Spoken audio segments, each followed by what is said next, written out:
Welcome to Path News Network Daily Edition from the College of American Pathologists. I'm Nancy Johnson. It's Monday, June 22nd. Here are a few of the stories we're working on this week. A look at chronic kidney disease testing and why it's not as straightforward as it sounds. How race and population differences can shape kidney function results and what pathologists need to watch for. Big changes to the No Surprises Act could reshape how pathology practices handle payment disputes.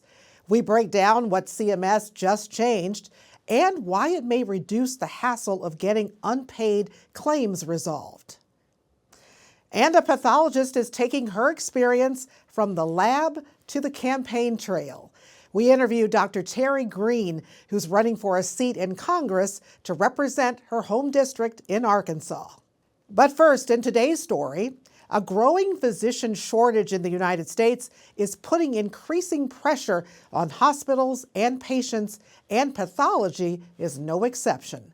The College of American Pathologists is pushing Congress to support bipartisan legislation that would help international medical graduates stay and practice in the U.S. Dr. Hansini Larwani grew up in the city of Nagpur in central India, the daughter of a physician and a homemaker. When I decided to pursue medicine in the United States, it wasn't just a career move. It was a huge leap of faith, and I owe it to my parents. They believed in me when I didn't believe in myself. Today, Dr. Larwani is a board-certified pathologist in Missouri, specializing in breast and gynecologic pathology. And she received the AMA Foundation's Outstanding International Medical Graduate Award. It was a recognition for advocacy, mentoring, leadership. It was for everything. And it is something that probably I wouldn't have imagined if it was a little Hansini, back in India when I was growing up. I would have never dreamt of this, and I would have never imagined. And I'm so happy because, when I see those tears in my parents' eyes, I just feel so proud as a daughter. But she says the path here wasn't easy.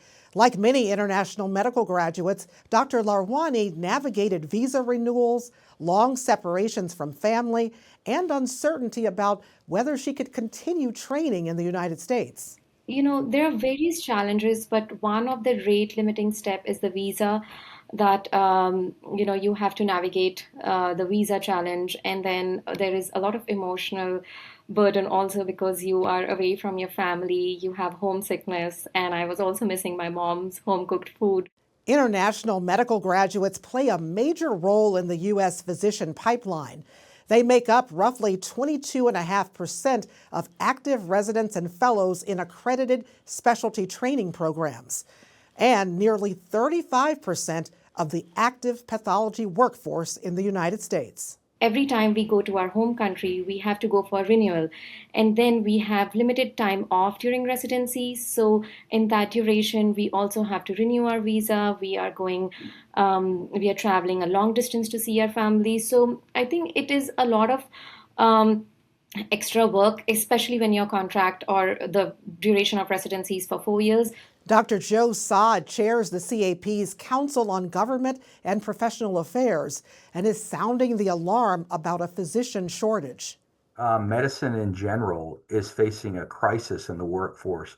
Over the next 8 or 9 years, it's predicted that we'll need 86,000 more physicians in this country.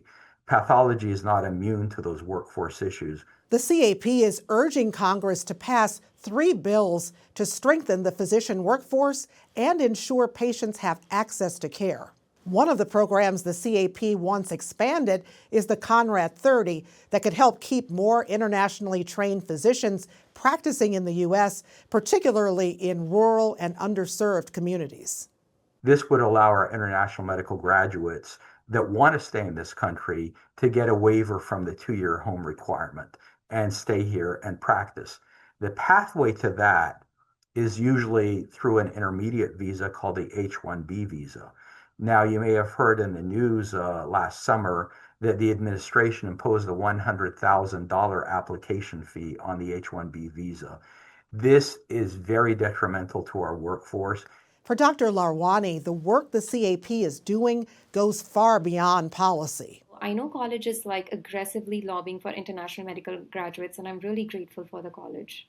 And she says the sacrifices international medical graduates make are driven by opportunity, perseverance, and hope. When we leave our country, we leave behind our safety net, our family, the comfort of everything you've ever known. We arrive with a suitcase of books and big dreams and a lot of uncertainties. And that's where it starts. It's lots of downs, little bit of ups.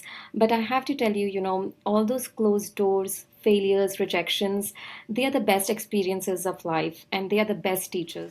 The CAP is urging Congress to pass the 3 bills to strengthen the physician workforce and ensure patients have access to care. You can read more about each of them and find out how to ask Congress to take action. It's all in the show notes. That does it for the Daily Edition. Be sure to share this newscast with your social media network.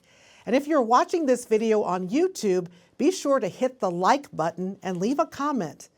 And if you've got a story we should be covering, write to us at stories@cap.org. We're back tomorrow at 5 a.m. Eastern for another episode of the Daily Edition. I'm Nancy Johnson. Have a great day.